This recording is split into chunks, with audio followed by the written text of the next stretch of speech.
The Baseball Hall of Fame was first established in Cooperstown, New York in 1936 to preserve its history of now over 150 years, to honor the excellence of its teams, players, and anyone else who changed the game forever, and to connect generations of baseball all into one museum in a little village in upstate New York.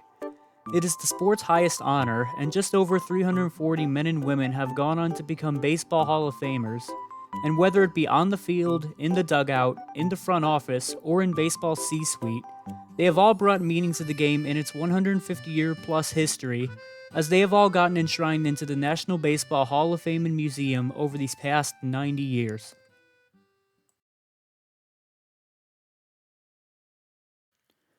Once the Hall of Fame and Museum were initially established in 1936, the vote of its first inductees was to be decided by the Baseball Writers Association of America, which is a tradition that still goes on today as part of the voting process. Choosing from a list of 50 candidates, the writers selected 5 candidates this year as its first Hall of Fame class, which were Ty Cobb, Babe Ruth, Honus Wagner, Christy Mathewson, and Walter Johnson, with the results being announced on February 2nd of that same year. These 5 men got chosen because they all received at least 75% of votes on the final ballots, and this is a tradition that continues today not only with the BBWAA ballot, but also with the Veterans Committee ballot. Speaking of the Veterans Committee, this ballot recognized those whose impact on the game came before 1900, but unfortunately, nobody from this ballot gained enough votes for induction this year, with Cap Anson and Buck Ewing receiving just over half of possible votes. Ty Cobb, who was one of the greatest center fielders ever, as well as probably the greatest Detroit Tiger ever, received 98.2% of votes on this ballot, which is the 7th highest voting percentage a player has ever gotten. Cobb, also known as the Georgia Peach, spent all but 2 years of his 24-year-long MLB career with the Detroit Tigers, and accomplished so much while he was playing and even managing from 1905 to 1928. He recorded a lifetime .366 batting average, a mark which I think will never be touched again, and won 12 American League batting titles, including 9 consecutive, and Cobb had 3 seasons of hitting .400 or better. He is also one of 2 players to ever record 4,000 hits, and he held the hit records for decades until Pete Rose shattered it in September 1985. He retired with 1,944 runs batted in for his career, recorded the American League Triple Crown in 1909, and won his first and only MVP in 1911. Although a controversial figure during his playing days due to his reputation as a hothead, as well as accusations of racism, there's no doubt that his playing days made him one of the best to ever do it and set the gold standard for center fielders when at the plate, in the field, and on the base paths. If you were to ask anybody, regardless if they knew a thing about baseball or not, to name any baseball player ever, there's a pretty good chance that they'll say Babe Ruth, who is widely regarded as the greatest baseball player to ever walk this earth, and is not only a central figure in the sport, but also in American culture, and that notion hasn't changed ever since he played from 1914 to 1935, most notably with the New York Yankees. Ruth, also known as the Great Bambino, the Sultan of Swat, the Titan of Terror, the Colossus of Clout, and many, many other nicknames, was a larger-than-life figure that changed the game and is widely credited with launching the game into the live ball era that it has been in since 1920. He received 95.1% of votes in 1936 and hit 714 home runs for his career. Keep in mind, too, that the man did this during a time where hitting 20 home runs in a season was considered amazing, and the Babe had multiple seasons of 40 home runs, 50 home runs, and even one season of 60 home runs. He led the American League in home runs 12 times, led in walks 11 times, led in RBIs 5 times. He also currently stands 6th all-time with 2,503 runs batted in. Not only was he famous for his unprecedented success at the plate, but he was also a great pitcher for his time too, finishing with a career record of 94 and 46 with a 2.28 career earned run average. The King of Crash finished his career in 1935 with 7 World Series championships, as well as an MVP award in 1923. The Yankees would also go on to retire his number 3 in June 1948, shortly before his death at age 53. Most importantly, though, He changed the game of baseball as we know it today, and is widely seen as the GOAT of baseball for all he did on and off the field when the sport, and America, needed it most. The next inductee from the inaugural class of 1936 is Honus Wagner, who is now seen as one of the greatest shortstops to ever play the game, and is also one of, if not the, greatest Pittsburgh Pirates ever. Wagner received 95.1% of votes, the same as Babe Ruth, and spent 18 years of his MLB career in Pittsburgh from 1900 to 1917, with 3 years beforehand being spent with the Louisville Colonels. Nicknamed the Flying Dutchman due to his German heritage, he was an 8-time batting champion, 4-time RBI champ, 5-time stolen base champ, and was the key player on the Pirates' 1909 World Series championship team. After his retirement, Wagner spent almost 20 years coaching the Pirates, and the team would go on to retire his number 33 in 1956. Hall of Fame manager John McGraw once said that Wagner was, quote, the nearest thing to a perfect player no matter where his manager chose to play him. That held up very true throughout his career, and his enshrinement in Cooperstown officially confirmed that in 1936. For the next inductee, we have our first pitcher, and that's Christy Mathewson, who made 635 of 636 appearances of his career for the New York Giants, which is the same team that now plays in San Francisco. The one other start came for the Cincinnati Reds during the last year of his career. Christy received 90.7% of votes on this ballot, and his career spanned from 1900 to 1916. Known for his fadeaway pitch, which we now call the screwball, he led the National League in ERA 5 times, led in wins 4 times, and led in strikeouts 5 times. The right-hander also took home the National League Triple Crown in 1905 and 1908 through 2 no-hitters, and won the World Series with the Giants in 1905, in which he threw 3 complete-game shutouts during the Fall Classic. Mathewson also won the World Series with the Giants in 1921 as a coach. He's now tied for 3rd all-time in wins with 373 and is tied for 8th all-time with a career 2.13 ERA. Christy would, however, not live to see himself get inducted into the Hall of Fame, as he tragically died from tuberculosis at 45 years old in 1925 after battling the disease for 7 years while serving his country in World War I. The final inductee from the inaugural Hall of Fame class was Walter Johnson, who was widely seen as one of the most dominant starting pitchers the game has ever seen, and one of the first pitchers who became known for their insane velocity. The Big Train received 83.6% of votes in 1936 and spent all 21 years of his playing career with the Washington Senators, now known as the Minnesota Twins, from 1907 to 1927. Not only was Johnson known for his blazing fastball, but during the 1910s, he added a curveball to his arsenal that added to his dominance even more. This all accumulated to Johnson becoming a 6-time AL wins leader, 5-time AL ERA leader, 12-time AL strikeouts leader, and recording 110 shutouts in his career, a record that will probably never come close to being broken. The righty was also a 3-time AL Triple Crown winner, 2-time AL MVP, threw a no-hitter during his career, and won the World Series with the Senators in 1924. His career win total of 417 now ranks 2nd all-time and is ranked 9th in career strikeouts with 3,509. Johnson also went on to manage the Washington Senators and Cleveland Indians for 4 and 3 years respectively after his playing days were over. Many pitchers in today's game now rely on their velocity to be effective, and perhaps that can all come back to Walter Johnson, who was seen as baseball's first great flamethrower.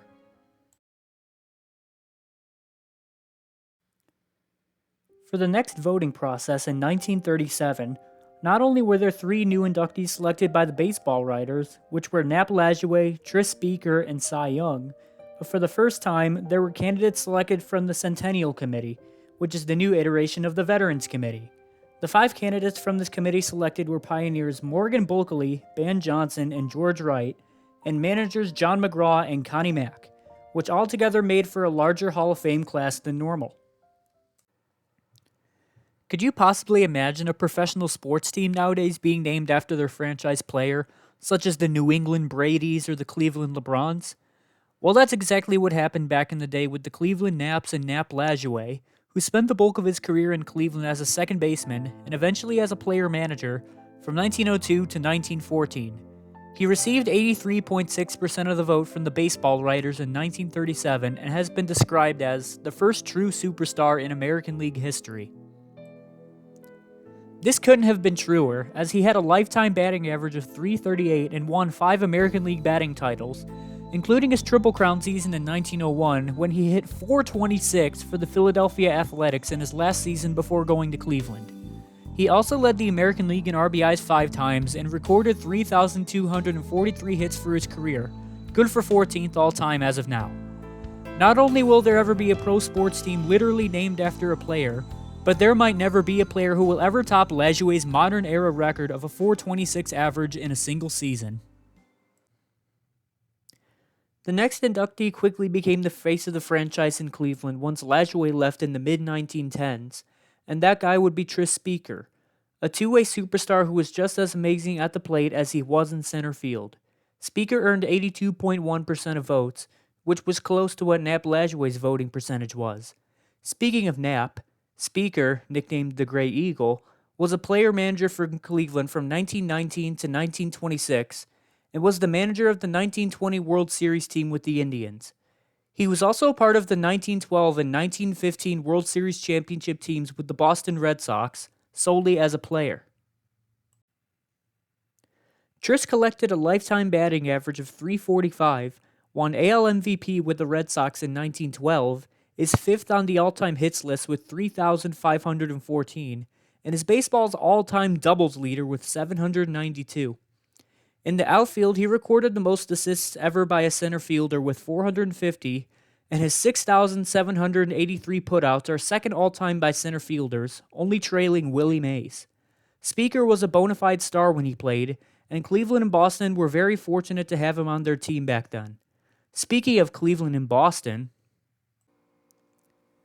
you may have heard this guy's name from years of discussions and arguments about the award that is named after him, and that guy is Cy Young, holder of many MLB pitching records that are never ever going to come close to being touched.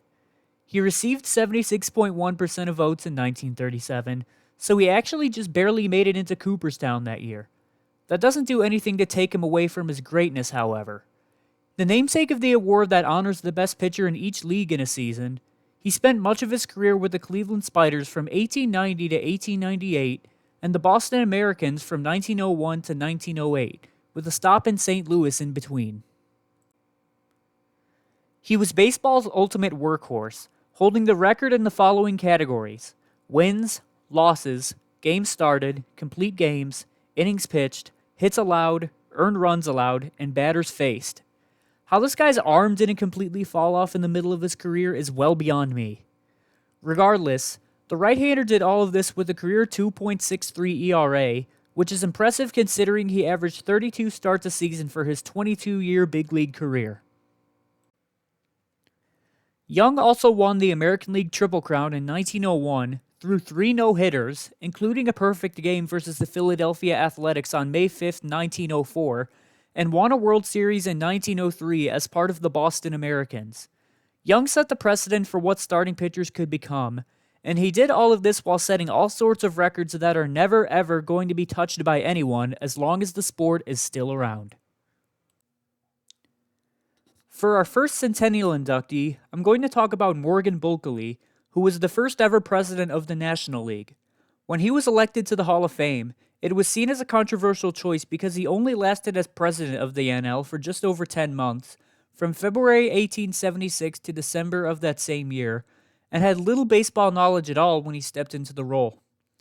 In his time that he was president of the NL, however, he mostly focused on trying to eliminate illegal gambling within the game, as well as limit drinking and fan rowdiness. Once he left the office of president of the National League, William Holbert succeeded him, and Bulkeley then launched a career in politics, serving as the mayor of Hartford, Connecticut, then the governor of Connecticut, and was then elected to the U.S. Senate in 1904. Although his election was seen as questionable due to lack of time in office, him being the first president of a baseball league still going strong 150 years later is certainly something that stands out in baseball's lore. Next up is Ban Johnson, who was the first president of the American League. He took over the struggling Western League in 1894, renamed this league the American League, and was successful in building up this league as an equal rival to the National League, which we still see today. He was also responsible for bringing new franchises to Cleveland and Chicago, increasing players' pay, banning liquor from all ballparks, and continuously trying to improve umpiring throughout the AL. All of this culminated in attendance rising dramatically and the sport becoming known as America's national pastime. Once the 1920 Black Sox scandal broke out, the baseball owners chose Kennesaw Mountain Landis as the first commissioner of baseball, and Johnson would continue to serve on baseball's National Commission until he resigned in 1927. Unlike Bulkeley, Johnson's election was seen as a wise choice, and the successes the American League has built up over the years can all be traced back to the foundations that Ban Johnson laid down as the first president of the American League. George Wright is the next inductee that came from this class, and he was seen as the first star player on the first ever pro baseball team, the 1869 Cincinnati Red Stockings. He was initially a cricket player when he was a teenager, but then he quickly became the first superstar shortstop for the Red Stockings, and there was no one at that point who could hit like he could or play shortstop the way he did. Once his playing days were over in 1882, he would go on to create the first ever golf course in New England, and he was responsible for bringing tennis and hockey equipment over to the USA for the first time.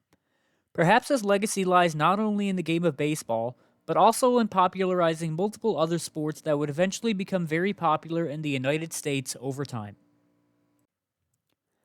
The first of two managers that were inducted into the Baseball Hall of Fame was John McGraw, who was best known for managing the New York Giants from 1902 to 1932.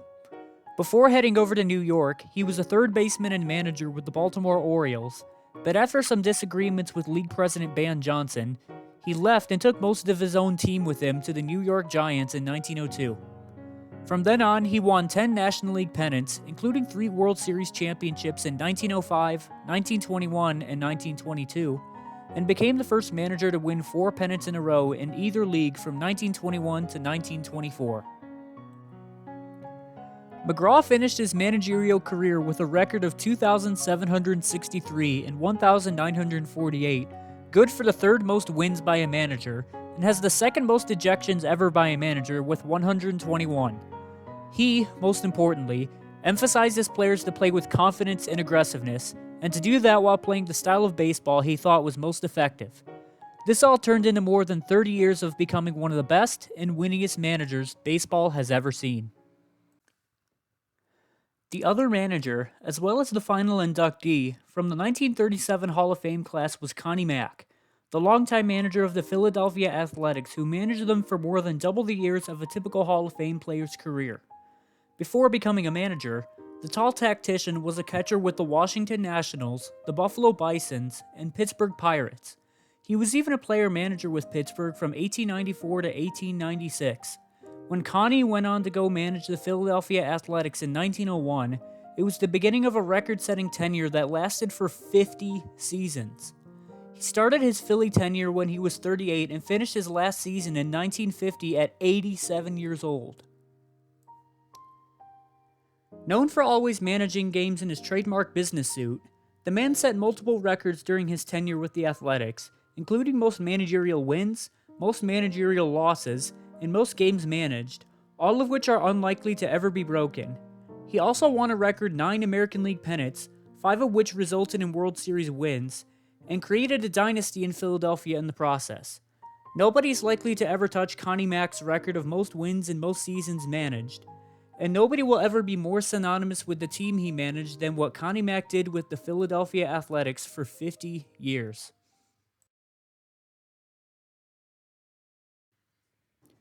Compared to the Hall of Fame class that we just finished going over, the 1938 class was rather small, with a total of 3 new inductees selected this year.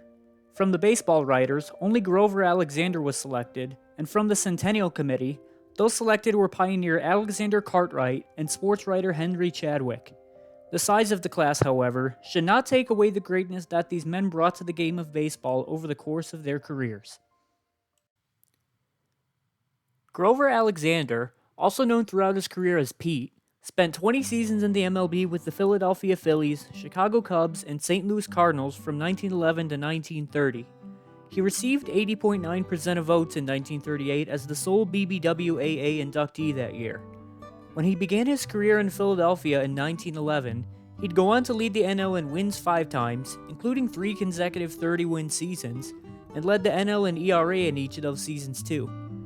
After getting traded to the Cubs in December 1917, he only made 3 appearances the next season before getting drafted into World War I, and he suffered from hearing loss and PTSD because of this. After his service, he came back with the Cubs and led the league in ERA in 1919 and 1920, the latter of which was one of his 3 Triple Crown seasons, along with 1915 and 1916. The right-hander would then be claimed off waivers by the Cardinals in 1926, where he would win both of his starts in the Fall Classic against the Yankees, leading to the only championship of his career. Pete finished his career with a 373-208 record, tied for the 3rd most wins ever, along with 90 shutouts and a lifetime .256 ERA.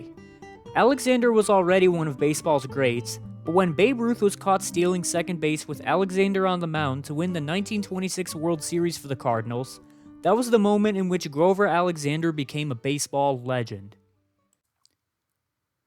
The first Centennial Committee inductee in 1938 was Alexander Cartwright, who was widely known as the father of modern baseball. He was a founding member of the Knickerbocker Baseball Club of New York City in the early 1840s, and in doing so, created so many rules and fundamentals of baseball that we're all so used to nowadays. These include the concepts of foul territory, having the bases be separated by 90 feet, 3 outs per inning, 9 players in a fixed batting order, and the ability to get runners out by tagging them on the base paths.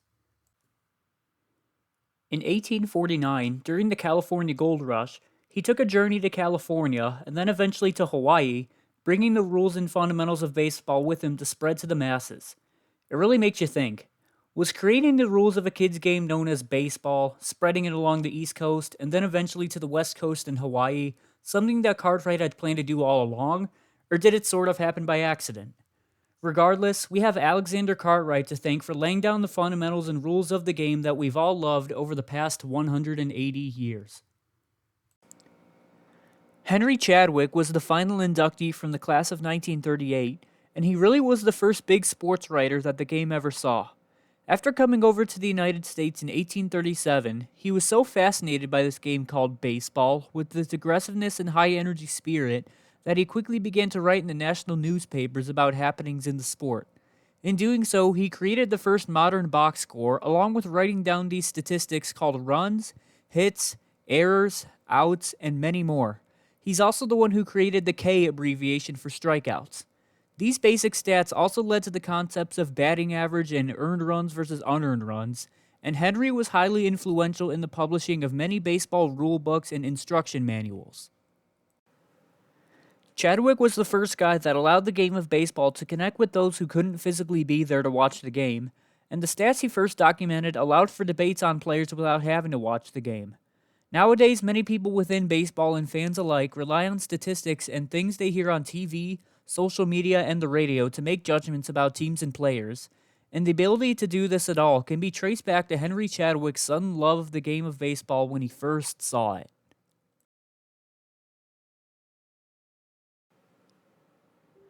The final year of the 1930s was not only the year all the inductees in this video formally got inducted into the Hall of Fame, but it was also the host of a 10-man Hall of Fame class of 1939.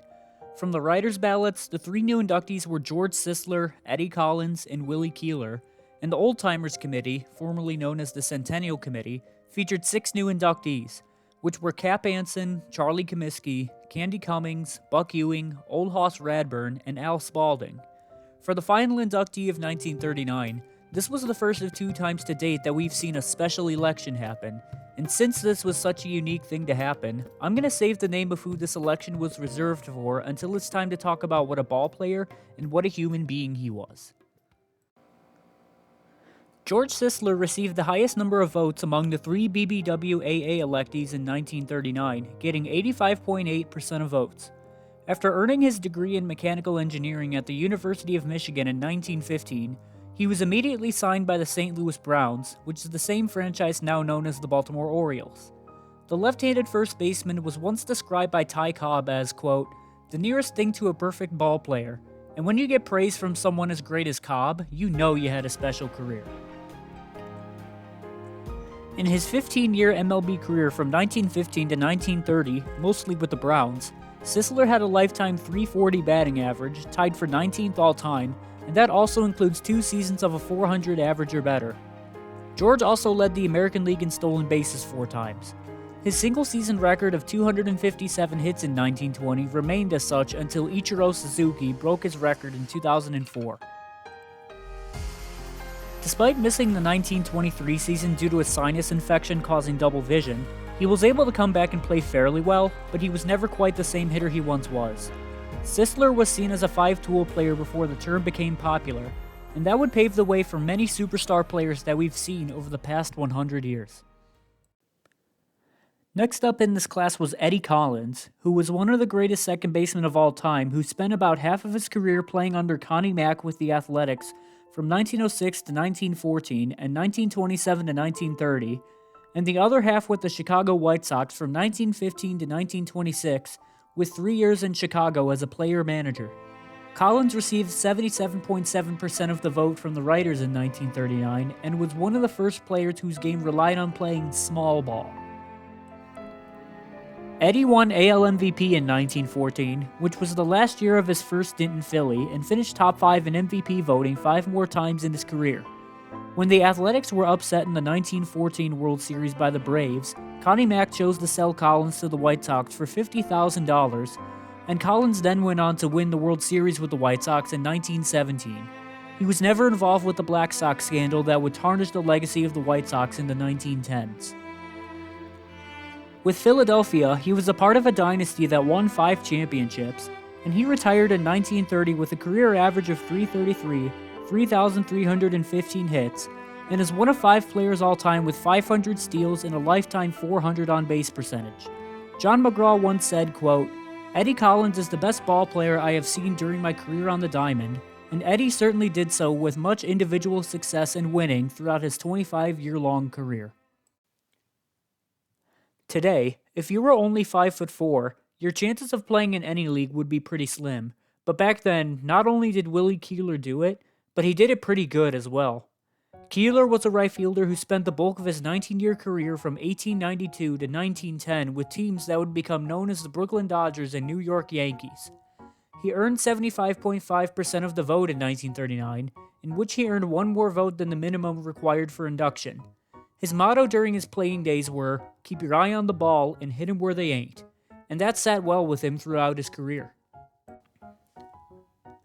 Wee Willie, as he was nicknamed, hit .341 for his career, and holds the baseball record for a highest batting average in a season by a left-handed hitter with his .424 average in 1897 with the Baltimore Orioles, a past version of the team with the same name that we know now. In that same season, he also recorded a 44-game hitting streak, which stood as the record for 44 years until Joe DiMaggio broke it. Willie was also known as the best bunter of his time and was very smart on the bases, recording 495 stolen bases during his career. When he retired in 1910, Keeler was second all-time in hits with 2,932, which trailed only Cap Anson. Speaking of Cap Anson, it's now time that I dive into our first of 6 Old Timers Committee honorees from 1939, and first I'll talk about Cap Anson, who was not only one of the game's best players of his time, but also one of the most controversial due to his role in promoting segregation in baseball. The first baseman played 27 seasons of professional baseball between the National Association and the National League, in which he was brought over to the Chicago White Stockings by then-President William Holbert and immediately saw success in the NL. During his time in Chicago from 1876 to 1897, Cap led the NL in batting 4 times, including a .399 average in 1881, and he was an 8-time RBI champion too. He retired in 1897 with the most hits in a career with 3,435, and with a lifetime average of .334. The most controversial times of his career, however, came when he was a player-manager with the White Stockings from 1879 to 1897. When managing, he refused to play against teams that had black players and claimed that he would, quote, never step on a field that also had a black man on it. His racist and segregationist attitudes were common back in the day, sadly, and he was key in ensuring baseball stay segregated, and it was like this for 6 decades until Jackie Robinson heroically came along and broke the color barrier in 1947. The next Old Timers inductee was Charlie Comiskey, one of the key founders of the American League and owner of the Chicago White Sox from 1901 to 1931. After a solid career as a player-manager with mostly the St. Louis Browns from 1882 to 1894, he convinced future American League president Ban Johnson to form the Western League as a rival that equaled the talent of the National League. This would be later renamed as the American League. As the AL was being created, Comiskey was creating his own ball club called the Chicago White Sox, and they went on to win the first ever American League pennant in 1901, later winning the 1906 World Series against the crosstown Chicago Cubs.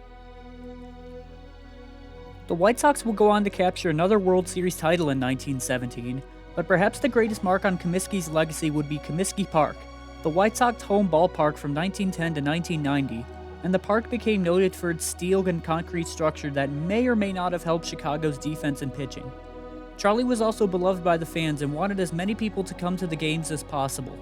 He'd continue to serve as owner of the White Sox until his death in October 1931 at 72 years old, and he left behind a huge baseball legacy in Chicago that will always be remembered. For pitchers at any level of baseball who frequently use the curveball to be effective, they have William "Candy" Cummings to thank for that, who was widely seen as the inventor of the pitch. You may look at his career win total of 145 and think that doesn't scream Hall of Famer, but his invention of the curveball, which he discovered when finding new ways to throw seashells into the ocean, made him one of the most influential pitchers in history. Candy took his new way of seashell throwing to baseball and became the best pitcher in the National Association during the 1870s. Towards the end of the decade, many pitchers learned how to throw the pitch, and many hitters were learning how to hit the ball as best as they could. After his playing days were done, he always took time to reminisce about how he created the curveball and what it did for baseball, saying, quote, I get a great deal of pleasure now in my old age out of going to games and watching the curves, thinking that it was through my blind efforts that this was all made possible. Buck Ewing was the next Hall of Famer from the class of 1939 and is considered to be the first great catcher in baseball history. Amongst his peers behind the plate, he could hit, field, run the bases, and throw better than anyone at his position. Ewing's career lasted from 1880 to 1897, with most of his time spent with the New York Giants. The Ohio native had 10 full seasons hitting .300 or better, including 6 consecutive, all of which led to Buck finishing his career with a lifetime .303 batting average. Not only was he highly successful as a player, but he also paved the way for catchers to wear their own mask when catching and to wear a glove with more padding in it while doing so. He was also one of the first catchers to squat down behind the plate, and he was always known for throwing out runners at second while still crouched down. It should also be said that all of this was before chest or shin protectors were worn by catchers, making the position much more dangerous than it is now. There are still ongoing debates today on who the greatest catcher of all time is, but back in the 19th century, no one was debating that Buck Ewing was the best to do it behind the plate. Charles "Old Hoss" Radbourn may have had one of the shortest careers of anybody inducted into the Hall of Fame, but he was able to accomplish so much when he played from 1881 to 1891. Much of his career was spent with the Providence Grays of the National League, and he won 194 games in his 5 seasons there, averaging just under 39 wins per season. The pinnacle of Old Hoss's career came in 1884 when he started and completed 73 games, finished with a 60-12 record and 1.38 ERA, and threw 678 2/3 innings while doing so. He led the Providence Grays to an 84-28 record, leading them to a championship while throwing 22 shutout innings in the championship series. He would never replicate those types of numbers again, however, and would spend the last 6 years of his pro career between Boston's National League and Players League teams, as well as 1 season with the Cincinnati Reds. All of this culminated in Radbourn finishing his career with a 310-194 record with a 2.68 ERA, including one of the most loaded seasons ever that someone like Cy Young was never able to duplicate. Maybe he could have gotten into the Hall based off his legendary 1884 season. Who knows? The final Old Timers inductee in 1939 was Al Spalding, who was a star pitcher, ambassador, and founder of one of the most famous sporting equipment companies that is still going strong today. In 1876, while still in his playing career, he was essential in helping the National Association morph into the National League, as he assisted in drafting the NL's new constitution. What Spalding is most remembered for, however, is when he and his younger brother opened their own sporting goods store in Chicago in 1876, and they provided baseballs and uniforms for National League teams and did whatever they could to ensure that he and his brother's company would become well known. The A.G. Spalding Company would continue to produce baseballs for AL and NL teams for the next 100 years and remains one of the most famous sporting equipment brands out there today. In 1888, he saw an opportunity to embark on a round-the-world trip to promote the game of baseball globally, and he and his group were able to visit Hawaii, New Zealand, Australia, Egypt, Italy, France, England, Scotland, and Ireland, despite many challenges along the way.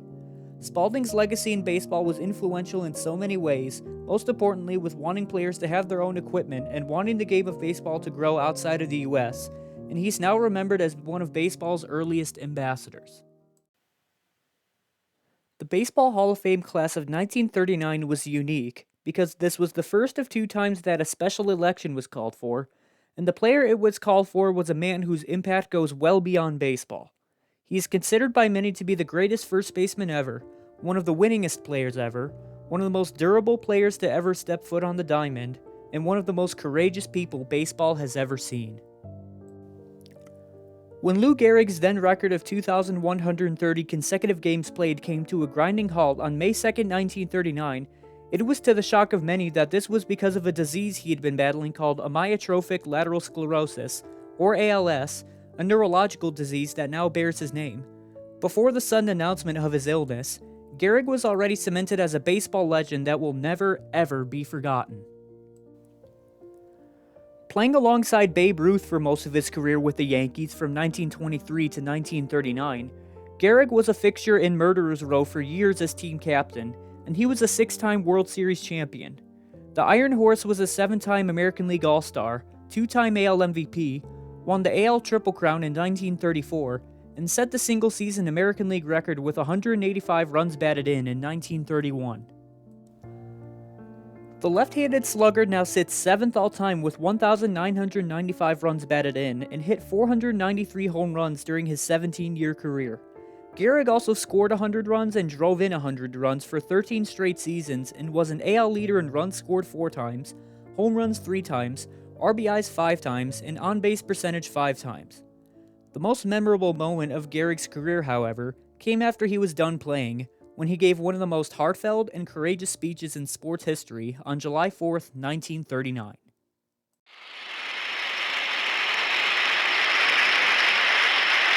For the past 2 weeks, you've been reading about a bad rag. Today, I consider myself the luckiest man on the face of the earth.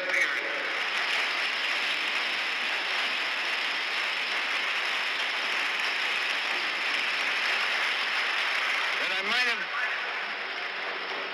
been given a bad break, but I've got an awful lot to live for. Thank you. That day was not only a day of sadness and heartbreak, but also a day of celebration as Gehrig received countless gifts from many teams and significant figures in the game. On that same day, the Yankees also officially retired Gehrig's number 4, becoming the first baseball player to have his jersey number retired by a team. On December 7, 1939, the BBWAA unanimously decided to immediately place Lou Gehrig into Cooperstown to, quote, commemorate the year in which he achieved his record, and rightfully so. Sadly, though, Gehrig would succumb to ALS on June 2, 1941, at just 37 years old, and although his time on the baseball field was cut short, he left behind a legacy of strength, durability, and courage that will be celebrated in the game forever as long as our beloved sport is still around.